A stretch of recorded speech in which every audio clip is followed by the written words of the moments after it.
কুমিল্লায় ধর্ম অবমাননায় অভিযুক্ত ইকবাল সন্দেহে কক্সবাজার থেকে একজন আটক। পরিচয় নিশ্চিতে চলছে যাচাই বাছাই, জড়িত প্রভাবশালী মহল।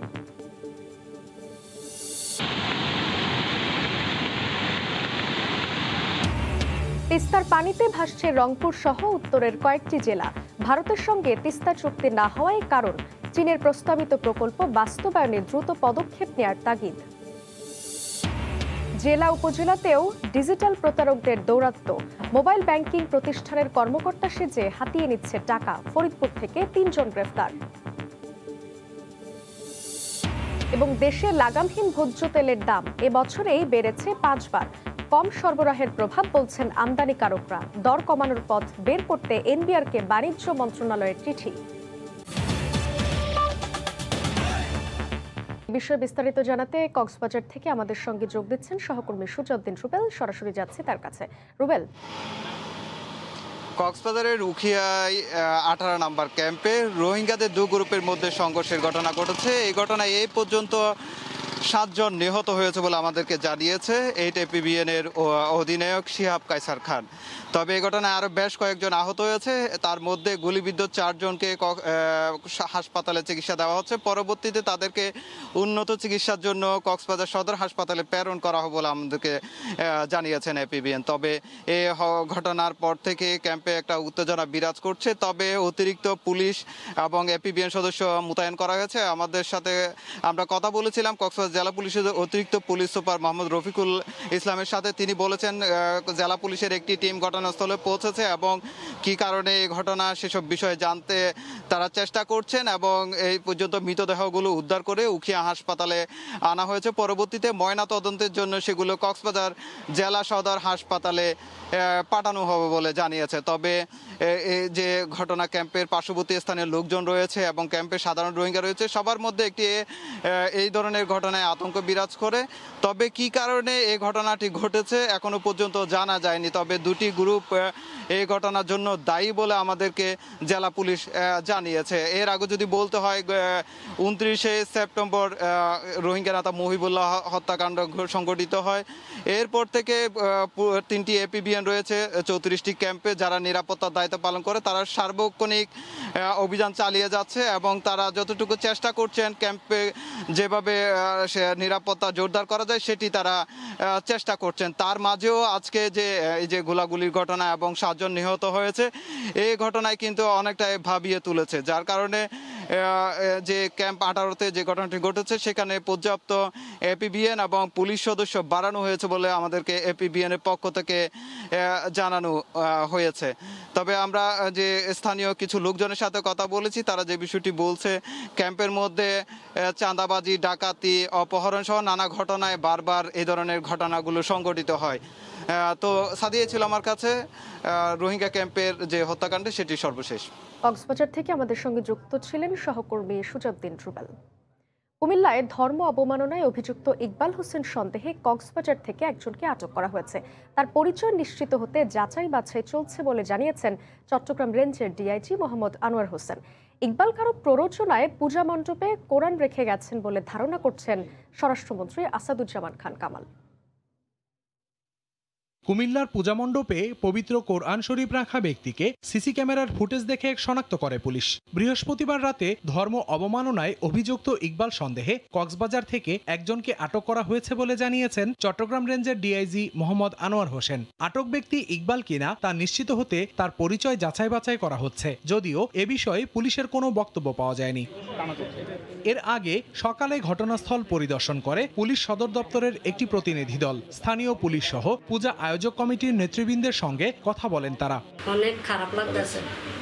এদিকে ধর্ম অবমাননায় অভিযুক্ত সন্তান ইকবাল হোসেনের শাস্তি চেয়েছেন তার মা। সন্তানটারে যে ফান আনরা যন্ত্রণগুলি দিয়ে আর না পাইলে আমারও নিয়ে আনছি। তবে এলাকাবাসী বলছে ইকবালের একার পক্ষে এত বড় অপরাধ করা সম্ভব নয়। তাকিদে করানো হয়েছে, তাকে হয়তো টাকা লোভ দেখিয়েছে, কোনো না কোনো ক্ষমতাবান গোষ্ঠী কর্তৃক আদিষ্ট হয়ে তারা কাজটি করেছে। কুমিল্লা পূজা মণ্ডপে কোরআন রাখার ঘটনায় সিসি ক্যামেরার ফুটেজে শনাক্ত ব্যক্তি মসজিদ থেকে কোরআন এনে প্রতিমায় রেখেছিল বলে জানিয়েছেন স্বরাষ্ট্রমন্ত্রী। আমাদের যারা নাকি এই কাজে অভিজ্ঞ তারা দীর্ঘক্ষণ যাবত এটা অ্যানালাইসিস করে তারা সুনিশ্চিত হয়েছেন এই ব্যক্তিটি এই মসজিদ থেকে যে কোরআন শরীফটা এনে রেখেছেন। এরই মধ্যে ঘটনার সঙ্গে সরাসরি জড়িত আরও দুজনকে গ্রেফতার করেছে পুলিশ। কুমিল্লার এই ঘটনায় এখন পর্যন্ত ৪৬ জনকে আটক করা হয়েছে। মামলা হয়েছে ৯টি। সময় সংবাদ, ঢাকা। তিস্তার পানিতে আবারও ভাসছে দেশের উত্তরাঞ্চলের কয়েকটি জেলা।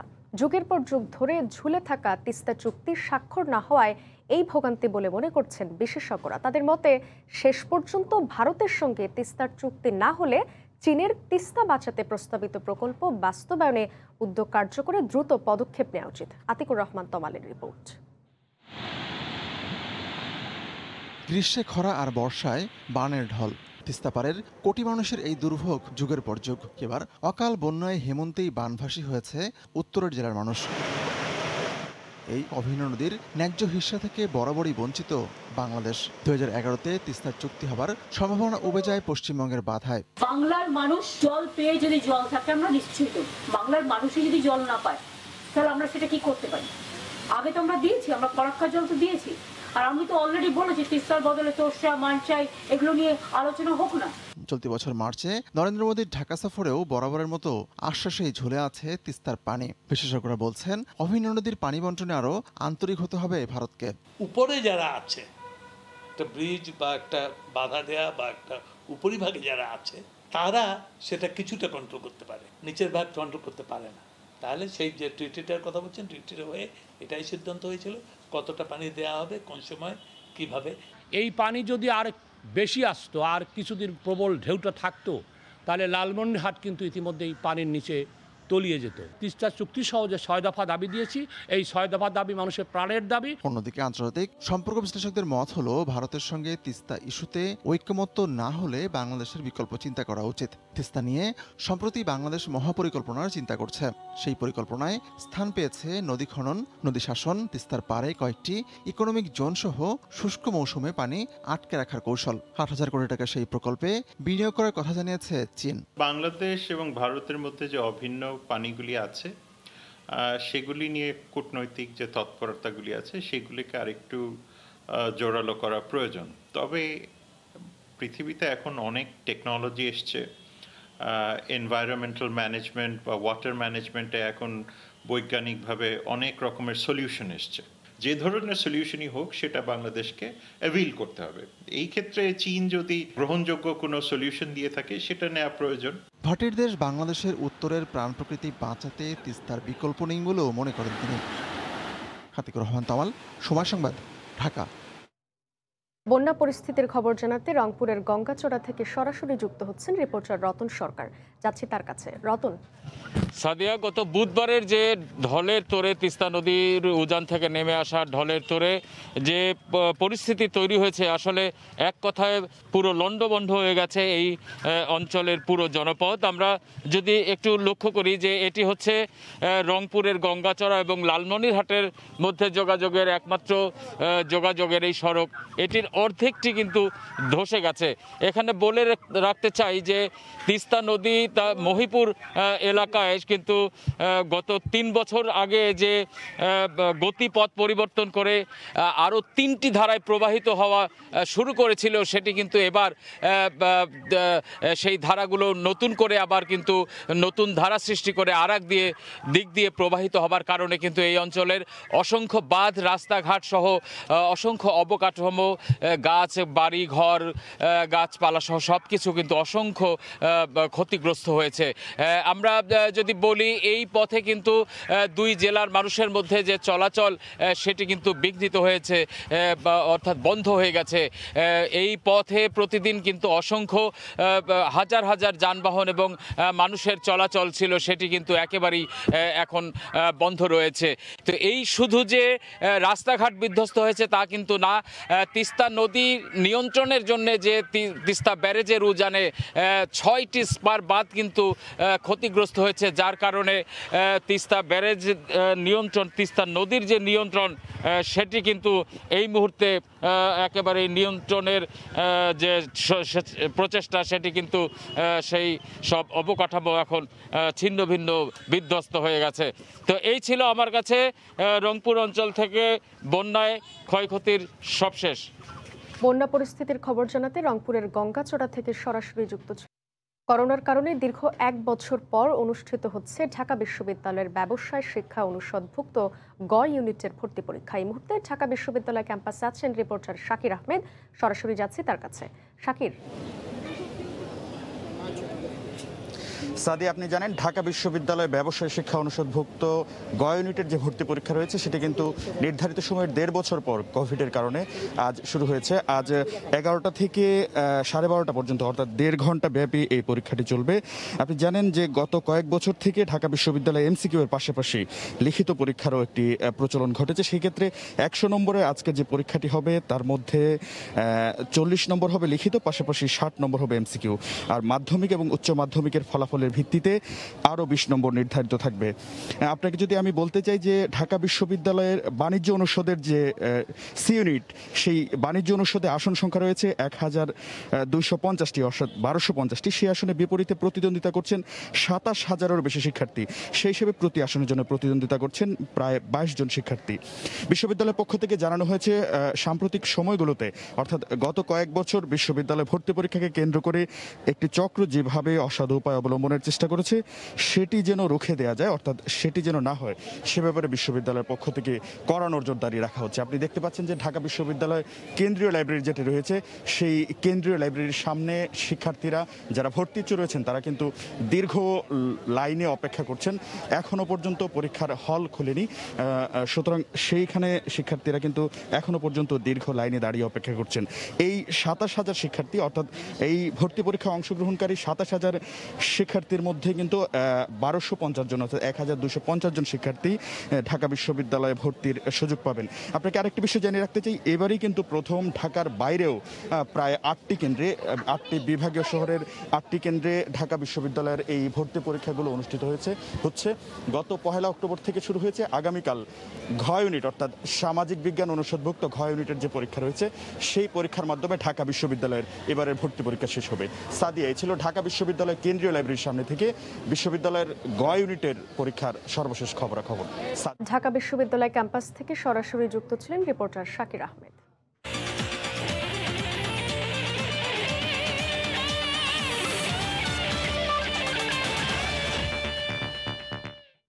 শেষ মুহূর্তে প্রস্তুতি চলছে দুবাই স্পোর্টস সিটিতে। 12 দলের সুপার 12 পর্বের দেশগুলোকে আমন্ত্রণ জানাতে এখন পুরোপুরি নতুন সাজে সেজেছে দুবাই আন্তর্জাতিক ক্রিকেট স্টেডিয়াম। আইপিএল এর ঘাস শুকাতে পিছে চলছে নতুন রোলিং, ব্যানার বদলে ফেস্টুন লাগানো হয়েছে আইসিসির মোড়কে, বর্ণিল ছোঁয়া লেগেছে প্রেস বক্সেও। সংযুক্ত আরব আমিরাত থেকে খলিলুর রহমানের ক্যামেরায় নিয়ন মুহাইমিনের রিপোর্ট। রিং অফ ফায়ারের আলো আবারও রোশনাই ছড়াবে দুবাইয়ের স্পোর্টস সিটিতে। আরও একবার ক্রিকেট উন্মাদনায় মাতবে আরব আমিরাতবাসী। স্পোর্টস সিটির প্রবেশপথ থেকে হোটেল, মোটেল এবং বের হওয়ার রাস্তা পুরোটা জুড়ে জায়গায় জায়গায় বসানো হচ্ছে আইসিসি বিশ্বকাপের ব্যানার। শহর জুড়ে কোনো আয়োজন না থাকলেও স্পোর্টস সিটি সেজেছে নতুন রঙে।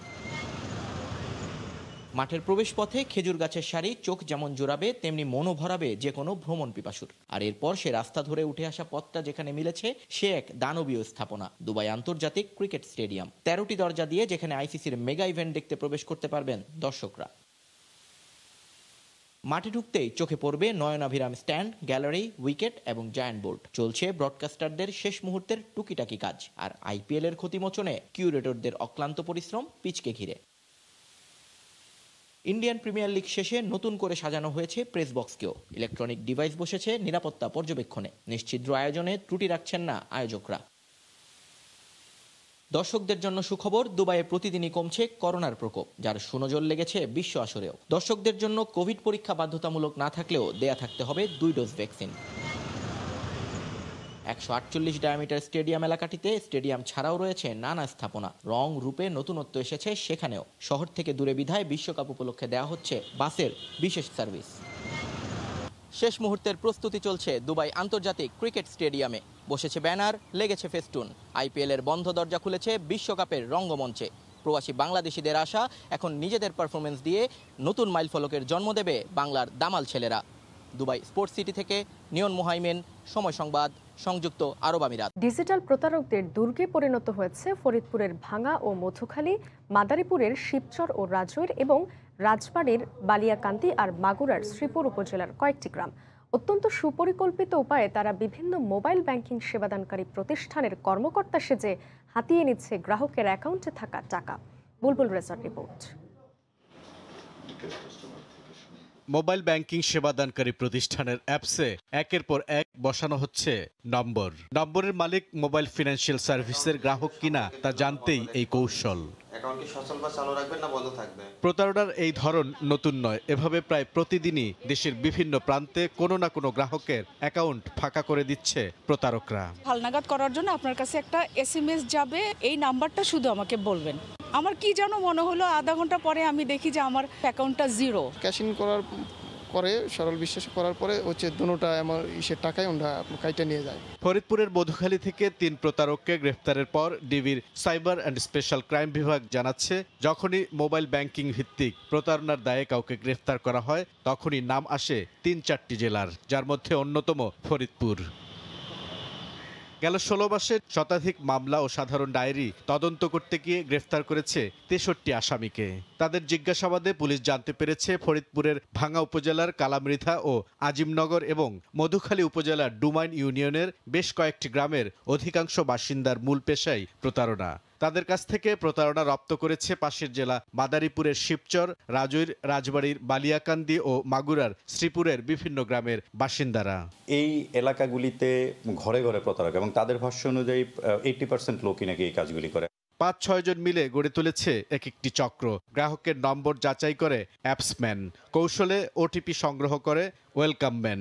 টাকা হাতিয়ে নেওয়ার পর তা ভিন্ন কোনো জেলার পরিচিত জনের নিকট পাঠিয়ে দেয় ক্যাশম্যান। টাকা সংগ্রহ করে ভাগ বাটোয়ারার দায়িত্বে থাকে রোলিং ম্যান। পুরো প্রক্রিয়া সম্পন্ন করতে সহযোগী হিসেবে কাজ করে আরও 2-3 জন। অধিকাংশই তারা প্রাথমিক গণ্ডি পেরোতে পারে নাই, বাট তারা এই প্রতারণার কৌশলটা খুব ভালোভাবেই তারা রপ্ত করে ফেলেছে এবং এটা বংশানুক্রমিকভাবে চলে আসছে। পুলিশের দাবি, এই প্রতারকরা এতটাই ধূর্ত যে তারা যে মোবাইলে যোগাযোগ করে তা অন্যের নামে নিবন্ধন করা, ফলে তাদেরকে শনাক্ত করাও কষ্টসাধ্য। ওই রেজিস্টার থেকে তারা ছবি তুলে নিয়ে আসে। বুলবুল রেজা, সময় সংবাদ, Dhaka. Kai Aluminium. Better is now the best. সময় সংবাদে আরও থাকছে। বিধিনিষেধ উঠে যাওয়ায় পবিত্র মক্কার গ্র্যান্ড মসজিদে হাজার হাজার মুসল্লির নামাজ আদায়, ওমরা পালনকারীদের স্বস্তি। করোনা মহামারীর প্রভাবে বিশ্ববাজারে চাহিদার তুলনায় কমেছে সয়াবিনের সরবরাহ, আর এ কারণেই দেশে ঊর্ধ্বমুখী ভোজ্য তেলের দাম। ভোক্তারা দাম কমানোর দাবি জানালেও আমদানিকারকরা বলছেন সরবরাহে যাতে বিঘ্ন না ঘটে এখন সেদিকটাই দেখছেন তারা। এদিকে তেলের দাম কমানোর পথ বের করতে এনবিআরকে দফায় দফায় চিঠি দিয়েও কোনো ফল পাচ্ছে না বাণিজ্য মন্ত্রণালয়। কামরুল হাসান সবুজের রিপোর্ট। একটা আইটেম আমার হয়তো মন চাইলো, সেটা আমি অ্যাভেল করতে পারছি না। বাচ্চা একটা কিছু আবদার করলো, আজকে হয়তো পারলাম না, বললাম যে ঠিক আছে নেক্সট একটা দিলাম, ডিউ টু প্রাইস হাইক। আয় বুঝে ব্যয় করেও মাসের শেষে হিসাব মেলাতে পারছেন না নিত্যপণ্যের ভোক্তারা। তাই ঊর্ধ্বমুখী দামের সঙ্গে না পেরে অক্ষমতাকে এই বাজারের ব্যাগে ভরে বাসায় ফিরতে বাধ্য হচ্ছেন অনেকেই। এখন মানে এসে দেখা লাগে যে কোন তেলটা আসলে কমের কেনা যায়। 5 কেজি কিনি নাই, এখন আপনার 2 কেজি করে কিনতেছি। সাধারণ জনগোষ্ঠী এনাদের কথা মাথায় রেখে যেন জিনিসপত্রের দামটা নির্ধারণ করা। সয়াবিন তেলের ঊর্ধ্বমুখী দামে একদিকে যেমন ভোক্তার নাভিশ্বাস, অন্যদিকে বাড়তি বিনিয়োগের চাপে রয়েছেন পাইকারি ও খুচরা ব্যবসায়ীরা। আমরা এত পরিমাণ হাই যে কারোই বিশ্বাসে আইতেছে না। অভ্যস্ত হয়ে গেছে যে না বাড়বো, ইয়ার বেশি নিয়ে লাভ কি, যার যতটুকু পরিমাণ নেয়। ব্যবসাগত তো এখন অনেক টাকার প্রয়োজন, আমাদের বিনিয়োগ বেশি, প্রফিটটা আমাদের কমই থাকতেছে, এটা রিটেলারদের প্রবলেম। আমদানিকারকরা বলছেন করোনার কারণে স্বাভাবিক সময়ের মতো সয়াবিন সংগ্রহ করতে পারেনি ব্রাজিল, আর্জেন্টিনা সহ এই কৃষি পণ্যের উৎপাদনকারী দেশগুলো। গত মার্চ এপ্রিলের ভরা মৌসুমেও থেকেছে সরবরাহ ঘাটতি, এরই প্রভাব পড়েছে দেশের বাজারে। আমাদের এখানে যতগুলো টেকনিক্যাল অপশন আছে এগুলো আমরা ব্যবহার করতেছি কন্ট্রোল মেকানিজমের জন্য, যাতে বাজারে ইলজিক্যাল কোনো প্রাইস এস্টাবলিশ না হয়। আমাদের অপটিমাম চেষ্টা করছি অ্যাটলিস্ট সাপ্লাই চেইন যাতে কোনো অবস্থাতে ইন্টারাপ্ট না হয়। চলতি বছর এ পর্যন্ত 5 দফায় প্রতি লিটার বোতলজাত সয়াবিন তেলের দাম বেড়েছে 30 টাকা। আর দামের লাগাম টানতে অগ্রিম আয়কর তুলে দেওয়া সহ বেশ কিছু পদক্ষেপও নিয়েছে সরকার। জাতীয় রাজস্ব বোর্ড এনবিআরের হাতে থাকা সুযোগগুলো কাজে লাগাতে সংস্থাটিকে তাগাদা দিয়ে আসছে বাণিজ্য মন্ত্রণালয়। এনডিআর তো আমরা একাধিকবার লিখেছি, এখন এনডিআর ডিউটি না কমালে এই মুহূর্তে আর ইম্প্যাক্ট পড়ছে না। ব্যবসায়ীরা বলছেন বিশ্ববাজারে প্রতি টন সয়াবিনের এলসি $1250 হিসাবে নিয়ে গত 19 অক্টোবর দেশের বাজারে দাম সমন্বয় করা হয়েছে। এদিকে 21 অক্টোবরেই 1 টনের বুকিং রেট পড়েছে $1440। সংবাদ চট্টগ্রাম শাহ আমানত বিমানবন্দরে 9 মাসে 10 মেট্রিক টন ওজনের 80,000 পিস স্বর্ণের বার বৈধ করা হয়েছে। জনপ্রতি 2 পিস হিসাবে 40,000 যাত্রী তাদের বহন করে আনা স্বর্ণের বার বৈধ করেছেন। আর এতে সরকারের রাজস্ব আয় হয়েছে 150 কোটি টাকার বেশি। মধ্যপ্রাচ্য থেকে আসা ফ্লাইটগুলোতে নজরদারি বাড়ানোর কারণে যাত্রীরা শুল্ক পরিশোধের মাধ্যমে স্বর্ণ বৈধ করলেও এগুলো দেশের বাজারে আসছে না বলে অভিযোগ ব্যবসায়ীদের। বিস্তারিত জানাচ্ছেন কমল দে। গত অর্থ বছরের বাজেটে ব্যাগেজ টুলের আওতায় প্রতি পিসে 22,000 টাকা করে শুল্ক পরিশোধের মাধ্যমে স্বর্ণের বার আমদানির বৈধতা দেয় সরকার। তবে একজন যাত্রী 2 পিস স্বর্ণের বার বৈধ করতে পারবে। গত 6 মাসে 6.5 মেট্রিক টন ওজনের 56,639 পিস স্বর্ণের বার বৈধ করেছেন যাত্রীরা, যার মাধ্যমে সরকারের রাজস্ব আয় হয়েছে 113 কোটি 60 লাখ টাকা। মূলত যে যাত্রীগণ মধ্যপ্রাচ্য থেকে বাংলাদেশে আসেন, বিশেষ করে প্রবাসী শ্রমিক ভাইয়েরা, তারাই মূলত এই স্বর্ণগুলো আনয়ন করেন। করোনা সংক্রমণের কারণে কয়েক দফায় আন্তর্জাতিক রুটে বিমান চলাচল বন্ধ রেখেছিল বাংলাদেশ, কিন্তু যখনই আন্তর্জাতিক রুট চালু হয়েছে তখনই যাত্রীরা স্বর্ণের বার বৈধ করার সুযোগ নিয়েছে। ব্যাগেজ টুল চালুর প্রথম 3 মাস অর্থাৎ গত বছরের অক্টোবর থেকে ডিসেম্বরে স্বর্ণের বার বৈধ করা হয়েছে 2670 কেজি ওজনের 22,855 পিস। আমাদের গোয়েন্দা সংস্থাগুলোর নজরদারি বেড়েছে, এর ফলে আপনার আমদানি পর্যায়ে ডিক্লারেশনটা বেড়েছে এবং ডিক্লারেশন বাড়ার কারণে আমরা বাড়তি রেভিনিউ পাচ্ছি। এদিকে স্বর্ণের বার বৈধ করার হার প্রতি মাসে রেকর্ড ছড়ানো এসব স্বর্ণ দেশের বাজারে আসছে না বলে অভিযোগ ব্যবসায়ীদের। আমার মতে চট্টগ্রাম জুয়েলারি যারা ব্যবসায়ী আছে এদেরকে 7.5 টন স্বর্ণ ধারণ ক্ষমতা নাই। স্বর্ণগুলা পার্টির কাছে মজুদ আছে কিনা বা বাইরে কোথাও গেছে কিনা এটা সরকারের তদন্ত করে দেখার দরকার। গত 9 অক্টোবর চট্টগ্রাম শাহ আমানত বিমানবন্দরে 80 পিস স্বর্ণের বারসহ সিভিল অ্যাভিয়েশনের এক কর্মচারী আটক হয়েছিল। কমল দে, সময় সংবাদ। নিষেধ তুলে নেয় কাঁধে কাঁধ রেখে নামাজ আদায় করছেন মুসল্লিরা। স্বাভাবিকভাবে ওমরা পালন করতে পারায় স্বস্তি প্রকাশ করেছেন দেশি বিদেশি মুসল্লিরা। আলমামুন শিপনের রিপোর্টে বিস্তারিত। হাজার হাজার ধর্মপ্রাণ মুসল্লির পদচারণায় কানায় কানায় পূর্ণ পবিত্র কাবা চত্বর। সৌদি আরবের মক্কায় পবিত্র কাবা শরীফে গেল রোববার থেকে করোনা বিধিনিষেধ ছাড়াই ওমরা পালন করতে পারছেন ধর্মপ্রাণ মুসল্লিরা। করোনা প্রতিরোধে শতভাগ সফলতা পেয়ে ধীরে ধীরে খুলে দিচ্ছে সকল কিছু। ইতিমধ্যে খুলে দিয়েছে পবিত্র নগরী মক্কা মসজিদুল হারাম এবং পবিত্র মদিনার মসজিদে নববী। করোনা ভাইরাস মহামারী শুরুর পর প্রথমবারের মতো মুসল্লিরা কাঁধে কাঁধ মিলিয়ে পবিত্র ওমরা পালন ও নামাজ আদায় করছেন। সম্পূর্ণ ধারণ ক্ষমতায় হজযাত্রী ও দর্শনার্থীদের প্রবেশের অনুমতি দেওয়া হয়েছে। এতে স্বস্তি প্রকাশ করেছেন মুসল্লিরা। ওরকম হাজার হাজার লোক এসেছে আজকে, দেখে অনেক ভালো লাগলো, মনটা ভরে গেল। পরিপূর্ণ ছিল, এখনো সেই তেমন ভাবে লোক আসছে। আজকে অনেক লোক দেখলাম, আগের মতো পরিতৃপ্তি পাচ্ছি। এখন মহান রব্বুল আলামিনের কাছে প্রার্থনা করি যেন অচিরেই আমাদের এই করোনা মহামারী পৃথিবী থেকে উঠিয়ে নিয়ে যায়। 2 ডোজ ভ্যাকসিন নেওয়া ব্যক্তিরা এখন থেকে গণপরিবহনে চড়তে পারবেন, যেতে পারবেন সিনেমা হল এবং রেস্তোরাঁতেও। এছাড়া পাবলিক প্লেসে মাস্ক পরার প্রয়োজনীয়তা নেই বলেও জানিয়েছেন সৌদি স্বরাষ্ট্র মন্ত্রণালয়। সামাজিক দূরত্ব বিধি তুলে নেওয়া হলেও কাবা চত্বর এলাকায় মাস্ক পরা বাধ্যতামূলক বলে জানিয়েছেন সৌদি কর্তৃপক্ষ। আলমামুন শিপন, সময় সংবাদ, মক্কা, সৌদি আরব। সময় সংবাদের শীর্ষ সংবাদগুলো জানিয়ে দিচ্ছি আরেকবার। কক্সবাজারের উখিয়ায় রোহিঙ্গা ক্যাম্পে দুপক্ষের সংঘর্ষে 7 জন নিহত, আহত বেশ কয়েকজন। প্রায়ই ঘটে এমন ঘটনায় আতঙ্কিত বাসিন্দারা। কুমিল্লায় ধর্ম অবমাননায় অভিযুক্ত ইকবাল সন্দেহে কক্সবাজার থেকে একজন আটক। পরিচয় নিশ্চিতে চলছে যাচাই বাছাই, জড়িত প্রভাবশালী মহল। এবং পানি নামার সঙ্গে সঙ্গে বের হয়ে আসছে তিস্তা পাড়ের ক্ষতচিহ্ন। চুক্তি না হওয়ার সুযোগ পেয়ে গজল যাবার বাঁধ খুলে দেয় ভারত। বারবার ক্ষতিগ্রস্ত হয় উত্তরের জনপদ। এই ছিল সময় সংবাদের সঙ্গে থাকুন সময়।